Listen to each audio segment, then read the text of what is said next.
kind of a given when I talk about traditional skills, and I know I've also referenced it as kind of subverting gender norms, is sewing. And I used to sew a lot more of my clothes. I would get a little deeper into the waters, but it's something that has really fallen by the wayside in favor of making more tangible things for the store. Because if I was going to put out something like a fashion line, that would be a lot of different sizes, and some things I'm just really not prepared to do right now. But in starting YouTube over a few months ago, I really wanted to use it to appreciate more of what I do on a regular basis, because I have a really bad habit of saving the fine china, so to speak. Case in point, the gray and black stripe fabric that you see here, I think I purchased that around, I want to say 6 years ago, and I knew what I wanted to make with it, but I never really pulled the trigger again, so to speak. But I found a really cool website called freesewing.org that you'll see a little bit of at the end of this video, that kind of took out the hurdle of figuring out what exact pattern I wanted to use with it, because it lets you put in your own measurements, and kind of removed the excuse of the anxiety of wondering if something would fit, wondering if I would do something correctly. And as you can see, at least by the end, I didn't do things exactly, it didn't turn out stellar, but it's still something that I can wear and feel satisfied with, and it's just for me. It's not something that I have to combine with sewing for the shop or commissions. I especially wanted to get back into sewing using some of the stretch fabric, and it's not spandex or lycra or anything like that, but something that I haven't really done before, and I suppose that was also a little bit of a hurdle, but the pattern was really good for that. And here's me looking at the binding on the edge and not understanding at all, and I have actually put on some neckbands on non-stretchy fabric, so I opted to go that direction. It didn't turn out perfectly, but again, it's something that I can wear and something that I'm proud of. And that's me trying to find the center and wrap it all the way around.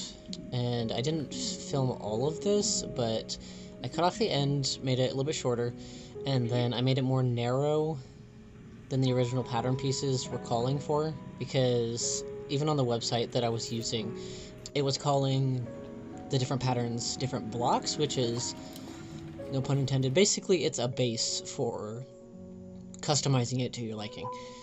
But the reason that I chose this pattern, basically a sleeveless shirt with some trim, is I get very, very warm in even what people consider kind of mid-range temperatures.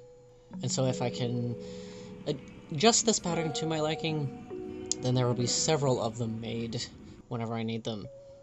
And the cool thing about doing sleeves and neckline like this is you can finish it off on itself. And what I mean by that is you can kind of roll it over, and if you start at one side and measure carefully, and then do the exact opposite side, then eventually it starts to want to roll over on itself and make things easier for you. Which you can kind of see here. The only downside of that, and I'm sure there's some other way to do this, but the way that I choose to do it, because I'm not sure if my machine has a stitch for it, is then fold it over, pin it, and then whip stitch all the way around, because there is enough overlap for it to be invisible if you do it carefully, which I don't always, but this was the first test run on a fabric that I wanted to wear for like 6 years.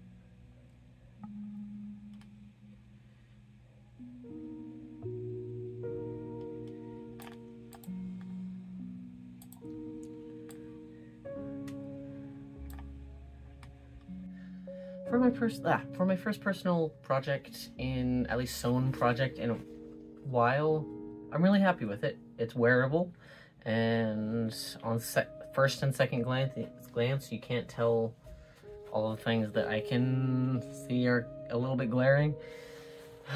I will be altering the pattern just a little bit because, as you saw, this is very snug. I have to be very deliberate with the collar here.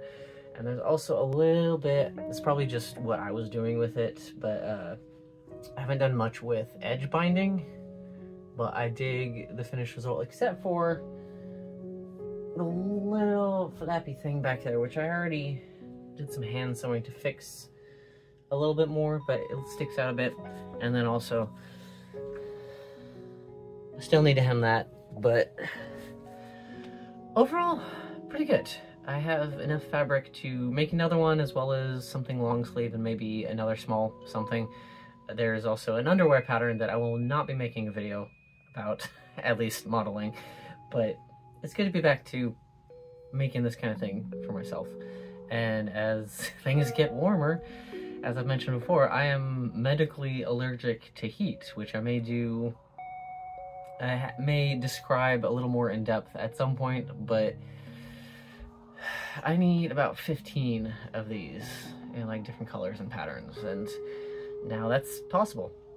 If you like stuff like this, you should really get onto freesewing.org and look into how to take your measurements, and if possible, test it out first before you make it in your favorite fabric, especially if you don't have the yardage that I have, because it is really liberating not to have to run out and pay money for something that's almost perfect, that you kind of just feel like is the default. You have to go out to a store and settle for what they have there. Having more control over it also means that you can value it differently, because this one, even though it's not the best one, if over time there's holes or something happens to it, I can repair it and I can decide if I want to wear it from then. As always, thank you for being here, and if you'd like to keep tabs on what I'm doing in the future or suggest other things for me to try out, please like and subscribe. It helps me work on making this part of my regular work flow, and therefore I could give you a whole lot more. I try to post every Saturday, and when I don't for some reason, there will be community updates in whatever direction that tab is now. But hopefully I will see you next week.